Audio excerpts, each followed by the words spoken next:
Okay, my love. So, for those that are watching, Jess and I are just going to be talking about Jess's transformation and journey through the spiral. Um, so, I'm just going to be asking her a few questions on how she felt before, what her life was like before, how she felt during, and what it was like after. And now that you've completed it, and it's been what, 3 months? Yeah, 4 I think months? so. 3, I think. We finished end of October, didn't we? Yeah. Crazy So how quick. I know. It does. It just goes so quick. I find every time I take people through the spiral, everyone's like, I just don't want it to end. It just goes so quick. No, I know, and I've seen that you've extended it now, and I'm like, oh, Yeah. I wish I could have had longer. I But know. I kind of felt like I needed to just do it the standard way to realise that actually people yeah. just needed more support. Yeah. And because people just want to carry it on. Yeah. It's just nice to have that accountability, isn't it? To have Yeah, someone absolutely. there every week. Yeah, and I think sort of afterwards, probably started at the end, but afterwards you've got everything, and it's just I think it'd be nice to have that sort of just that extra help with the integration. But I mean, it still does the job anyway. Yeah. So tell us, talk a little bit about where you were at before you decided to do the spiral first. Okay, so I actually remember you and Grace doing it when you first went through it, and I was like, oh, what's this? And then so that was about a year ago, wasn't it? You said you just, because I remember it was sort of before Christmas, and I remember me and Helena actually sat down sort of towards the end of 2019, and we set our intentions for 2020, and we were like, this is going to be the best year ever, and then it was the worst year ever. And personally, I went through quite a lot of dark stuff sort of January, February time, and I was just sort of starting to come out of that, and then obviously the pandemic and lockdown hit, and then I really, really struggled with that. I found myself in a really dark place. I had overwhelming anxiety all the time. Mentally, I was just a mess, worse than I've been in a long time. And then we sort of came out of lockdown, and I didn't just snap back like I thought that I would, like I hoped that I would. I still felt like I didn't fit anywhere anymore. I felt like I didn't really know who I was. Things had changed so much, and I felt stuck in this deep, dark sort of energy that I just couldn't bring myself out of. And I remember we went for coffee, didn't we? And I was like, Val, I need to do something, like work with me, do something. And you were like, do the spiral. And I was like, I remember that was around the summer, wasn't it? After we came out of lockdown. Yeah, I think it was sort of like August time. And I secretly wanted to be like, oh, can I do the spiral with you? But I was too nervous because I thought you might be like, you're not ready for the spiral. And it was so funny thinking back now, because I only actually did it because you gave me permission to do it, which is so funny because now I'd just be like, I want to do the spiral. But I just have any confidence whatsoever. So that's why I wanted to do it. Yeah, and I'm glad you've pointed that out, actually, because I think a lot of people do feel like they need that permission. Like maybe they're not ready for it, and some people aren't, and that's okay. But I think a lot of people look to, I mean, there's this whole pedestaling thing where people look up to like coaches and mentors and think that they're better than them in some way, which is all bullshit, by the way, because we're all the same. And anything that we're seeing in another is something that we just haven't owned within ourselves. And yeah, I do see that a lot. And I've even felt it myself, where I feel like I want to do something, but I don't feel like, maybe I'm not ready for it, and I need someone else to tell me that it's right for me, when really we know, if we tune into what feels true for us, we know. But it just takes confidence sometimes for us to make that choice. So where were you at just before you started it? Was that kind of where you were, like what you just explained, how you were like had anxiety and didn't have much confidence? And so I was definitely not in a good place, but I think when after we had that that coffee and you said just do it with me, and I was like, yeah, okay, I'm gonna do it. Thank you for the permission. Then I sort of I still felt like that, but I remember sort of, because it was probably about a month before then we actually did it, I was like, this is going to change my life. I just know that it's going to change my life. So I was kind of, it gave me a light at the end of the tunnel to work towards. Yeah. And do you remember what your intentions were? Yeah, I've got them all written down. I actually had 2 pages worth of intentions. I was the same when I did actually both spirals. I remember speaking to some people and they had like 1 or 2 intentions, and I was like, really? I have like 2 pages of them. Yeah. No, I had 2 pages. But some of the main ones were, well, the second one that I wrote, the first one I wrote was I will have an easeful journey, which you recommended. And so the first one that I wrote was I will fully love and accept myself. And I remember writing it just being like, I mean, I never actually really will though, will I? And it's just so nice now reading it back, because I'm like, I absolutely do. Like, I absolutely do fully love and accept myself exactly as I am. I've got goosebumps. It's so nice. I wanted to have a better relationship with my son, which I really, really do. There's a few things on there, but one was, and I wrote this right at the end, small, which is so funny because again, it just shows like the lack of confidence thing. I wrote, I will become a better artist and make money from selling my art, because I had 0 confidence whatsoever with that, because I'm not professionally trained. It's always just been a little hobby that I've done on my own in secret. And yeah, I remember when we very first started and we were talking about this, and you were like, well, you can make money from it. I was like, no one's ever going to pay me, but I've sold paintings now, I've sold artwork. Yay! And that's one of your paintings behind you, isn't it? It is, yeah. And you're so good. Oh, thank you. You're so good. And I'm so glad that you're actually selling them. Yeah, it's mad actually to actually witness. That's one thing I love about my job, is actually witnessing people's shit. Because when you're in it, it's so different to actually seeing it from the outside. Even for myself. And yeah, just seeing you at the start, and you were like, I remember telling you about selling your art, and you were like, really? I can do that? Again, it's that permission thing, isn't it? Like having someone else give you the confidence to actually do it, and also question your beliefs around it, because you had this belief that because you weren't professionally trained and you didn't feel good enough to do it, that you could, that there was no chance, that wasn't even really a thought, that you could, right? Yeah, absolutely. And it like, it's really clear to pinpoint. It goes back to school. Like, I used to be, quite good at art when I was at school, and I used to really, really enjoy it. But I'm also quite academic, and I remember teachers, parents, friends, students, everyone, it was just like, don't choose art as one of your options. You'll never make any money. You'll never make any money out of being an artist. Only like dead artists ever make money. Do business studies, do maths, do the things that you're good at, that you're going to make a good career out of. And it was like, I got to 30 and I was really quite successful in my academic career, and I absolutely hated it, and I wasn't fulfilled.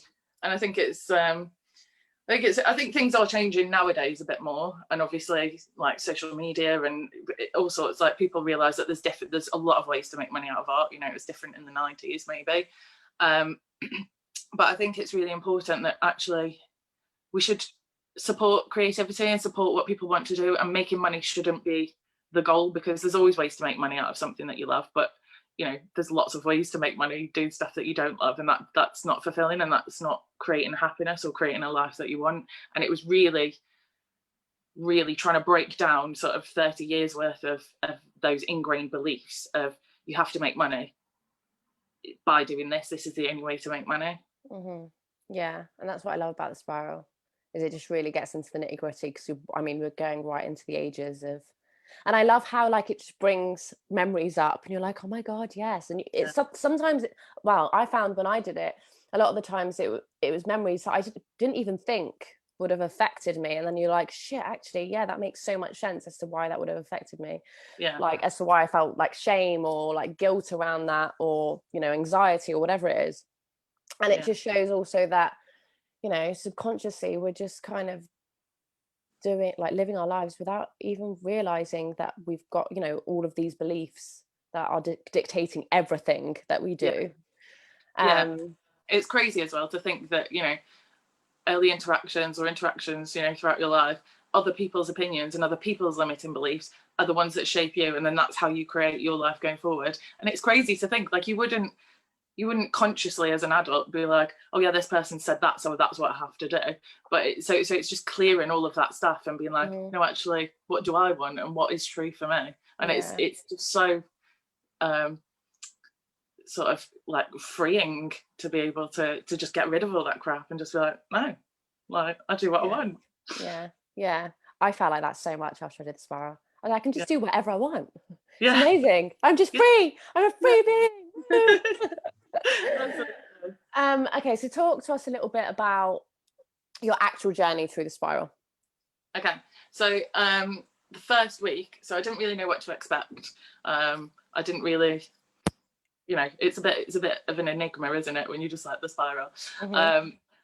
I didn't do too much research because I also didn't want to sort of subconsciously affect how I thought it was going to be. I just fully trusted and believed, like I'd seen you go through it and I saw the change in you, and I just fully trusted and believed that it was the right thing for me to do and it was going to be life changing.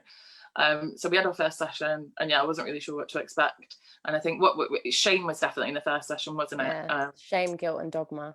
Yeah, and I remember we did shame, and afterwards you were like, "Whoa, that was big," and it was so big. And I think, like, I've always had this core belief, as one therapist called it, that I'm not good enough, that I'm not worthy, that I don't deserve love, and that's come from childhood. And we released shame, and just almost instantly, literally like the next day, I was like, I don't have this anymore. Like, it's just gone, and it's literally never come back. Like, it just, you know, I've had so many different modalities of therapy over the years, and don't get me wrong, like they've helped with all sorts of different things, but this really just got rid of it, like from a deep rooted place. And I remember actually Sarah said, like, after week 1 she hated it when you had your thing with her last week, and I was the opposite. I loved it. I was like, this is amazing. Like, I can just the confidence wasn't quite there yet, but I was just like, you know, it was almost like walking in a different skin, and just seeing things differently, and not feeling that sort of like everything, every interaction, everything that other people did was because I wasn't good enough. It just sort of left me. And the same after the second week. So I think it was the second week anger. Third week. Oh, was that third? Yeah. So I remember the second first was fear, paralyzed will, and something else.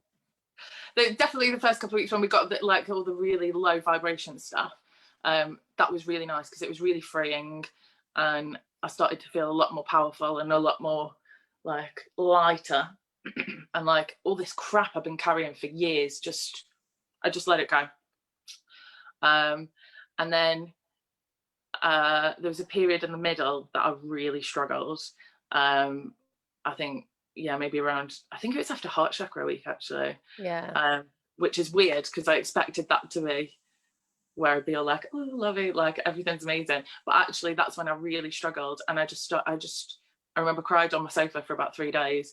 And I was just like, I felt like I'd lost myself. I felt like I'd lost my life. I felt like I didn't know how to interact with anybody. I didn't know who I was anymore. I didn't know how to talk to anybody. I thought I'd never be friends with the same people anymore. I thought, I was just like, why did I do this? Like, you know, and deep down, I did know that it was the right thing to do, but it was just things were changing so fast and so drastically, and probably not to anybody else. Nobody else would notice or see it because it was all inside me, that I did really, really struggle with it. But then it was after we did week 5, expression. I sort of pulled myself back, and I remember my homework. I loved my homework. I might just go back and just do all the homeworks 1 week at a time to do that. You were like, you said set up a separate Instagram for your art, and I was like, I've already got one, I just haven't told anyone. You were like, bloody tell people then. And you were like, I want you to do some Instagram posts that are like really honest and open, and, you know, share something that you want to share. And I had to do the Instagram live and the Facebook live and stuff. And I just went for it. I was like posting a picture of myself in my underwear, being like, I'm amazing, this is me. And I just felt so empowered and so just sort of just comfortable in my skin, and like I was starting to understand who I was again. And sort of, so the next couple of weeks were definitely like really good, and felt that the last week sort of, not the very final one, but level 7, I remember feeling a little bit like, ooh, what's going on now, because it was like sort of all the root clears were over, and it's sort of like trying to readjust and rebalance. I know, again, I was kind of like, who am I, where do I fit? And you know, you tagged me in that post that everyone's been tagged in. Yes. And I was like, oh, it's okay, this is normal. This is exactly how you're supposed to feel at this stage. Yeah, and then we did the manifestation one, and I was just like, yeah, this is 100% the best investment that I've ever made in myself. It's the best thing that I've ever done. And I just felt completely different as a person. And that, you know, I think when I've done stuff before, especially with more traditional therapies like talk therapies and stuff, it's been a lot of effort, a lot of constant, you have to keep doing the same things again and again, like with CBT and things like that. Or it's just been, you know, nothing really changes. You know, it helps a little bit, but very slowly over a long period of time. And this, it was just like, I just changed as a person in those 8 weeks completely, in every way possible, for the better. Yeah. Yay. It's amazing, isn't it? Yeah. It just really gets to, I mean, we're root clearing, so it really gets to the root of stuff.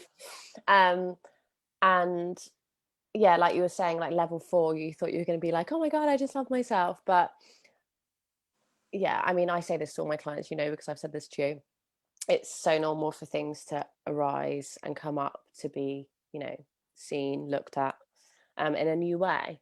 And I think it's quite normal, especially if you've had a lot of stuff around like relationships and love.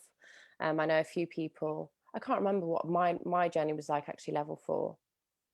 But I know a few people that I've worked with have had like level 4 has been like, oh my God, like it's like, again, it's like just teaching you to love yourself and accept yourself there. It's like forcing you to do that. So I'm glad that you brought that up, because yeah, for everyone it's so different. Like you were saying, for Sarah, when she was speaking the other day, she's like level 1 was massive for her, and she was like, oh my God. So it just really depends on what you're journeying through, and you know what you've experienced in your life and what beliefs you hold. And again, the whole level 7 thing is very much now I've released all of this stuff and I've so all of our beliefs create our identity. So when we release all of that, it's like, who am I? Yeah. I don't know who I am anymore. And then just coming like into that nothingness and allowing us to surrender to that, and also deciding from that point, okay, what identity do I actually want now? Like I get to decide, because now I'm so much more empowered, and I know that none of these beliefs were really mine in the first place. So now I get to decide what beliefs I want to, you know, take on going forward. So I'm glad you mentioned that. How did you feel the whole unfolding afterwards?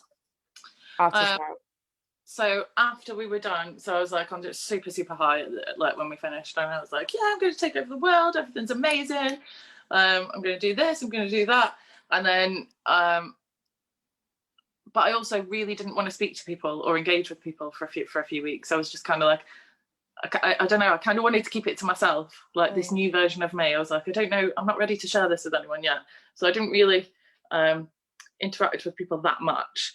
And then as I started to reintroduce myself to people and to sort of, you know, try and not get my old life back, but sort of try and see where I fit now in this new me in this world, sort of something started to slip back, and you know, I started some bad habits that I'd had before, which is why I think that the longer sessions will be amazing, because I just think it'd help people to not do that so much.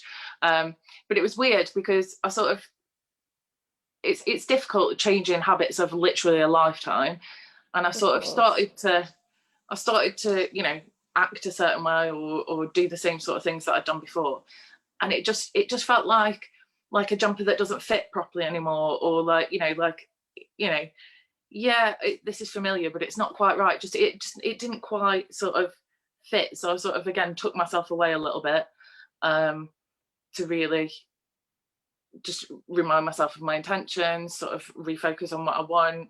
I've been journaling loads, and now I feel like it's more balanced. I feel like, you know, as soon as we finished the spiral, I was like super high, and then I went a bit low again, and now I just feel like I'm really fully integrating and sort of getting into the groove of things. Like I've still got, you know, it's not like my life's perfect now. That's not what the spiral's about. And I've got a lot of things that I want to do, a lot of things that I want to achieve, a lot of, you know, doors that I want to go through. But I just feel like now after we've had this little bit of time since then, that I'm balanced and I know I'm more secure, it's more stable, that I know exactly who I am now, what I want to be, what I want to do, what I want to achieve. I've got good boundaries now, which I've never ever had before. And that was a big thing for you, wasn't it? Huge. Yeah. And I think when I really fully realized that, I remember I went for a walk around the reservoir, because it was one of the integration tasks. I think you were like, get out in nature. So I went for a walk and I was listening to some music. I just started crying and I just had to stand there and I just held myself, put my hand on my heart, and I was like, I realized how badly I've betrayed myself. And I think that's a huge thing, actually. It's not necessarily that I intentionally used to betray myself or lie to myself. I didn't know that that's what I was doing. And once all this stuff came out, I was like, shit. Like, and I was like, I'm so sorry. I was like, sat there and I was like, I'm so sorry, me. I love you. I'm so sorry that I've done this. And never again. So yeah, I've got really good boundaries now, and I know what I want, and I know what I'm willing to accept, and I know what I need to do. I hold myself accountable for things. And yeah, I feel, you know, and actually in a way, like, don't get me wrong, I'm not happy about lockdown at all. I don't think anybody is. But it's almost nice that this has happened now to sort of test my response, because last time it was overwhelming anxiety. I was stressed all the time. I wasn't sleeping properly. I was worried. I was reaching out. Like, everything was triggering me, and I'm fine. Like, I'm so fine. I haven't got any of that. None of that's come back. I'm just like, you know, whatever happens, happens. Just allow it. Just go with it. You know, I'm going to be okay. I am okay. This is teaching us lessons. This is just outside of my control, and it's fine. I'm okay. And it's just really, really nice to sort of get that validation to myself that actually, you know, this stuff really works. It really does. Yeah. And I think that's such a big part of the spiral. I've definitely noticed it with myself and speaking to other people as well, that it just gives you so much more trust as well, just in life in general. Like, you know, you're always held, things are going to be okay, everything's going to be, like, you know, going to pan out exactly as it should be. And so there's less anxiety around things, and less, you know, of feeling like you need to be somewhere, like in a different place than where you are. Trust is so big. I don't think we often think about it, but just having trust in yourself and trust in your life is absolutely huge, I find, anyway. When I used to look back on, you know, my life and thinking of, you know, oh, I need to do this or I need to do that, or I don't feel safe in this moment, you know, it all comes down to safety and feeling secure, and, you know, trust is a big part of that. I love that. Thank you so much for sharing. I'm just gonna have a look to see if anyone is watching and if anyone has any questions. Oh, you can hear me. You can hear you talking. Helena said, me too. Oh, I love you, Helena. It's been actually what you said before about, you know, it's different when you're in it to seeing people. So Helena's just done your last round of spiral. And it's just, you know, it's just been so nice for me to see her go through it after me. And it's just, I know she's had a great time with it as well. And vice versa as well, because she obviously saw you go through it first. And I remember her saying, like, oh my God, I've just seen how much Jess has changed and it's so beautiful to see. And it's so nice that you've got that. Actually, to be fair, I've taken a few people through the spiral that have seen their friends go through the spiral and they're like, oh my God, I need to do it. So yeah, it's nice to have that support as well of someone that's been through it that isn't me. Yeah, that's it though. Yeah. Awesome. Thank you so much. No worries. Thank you. So proud of you. Oh, thank you. And I love you lots. I love you. Bye. Bye, everyone.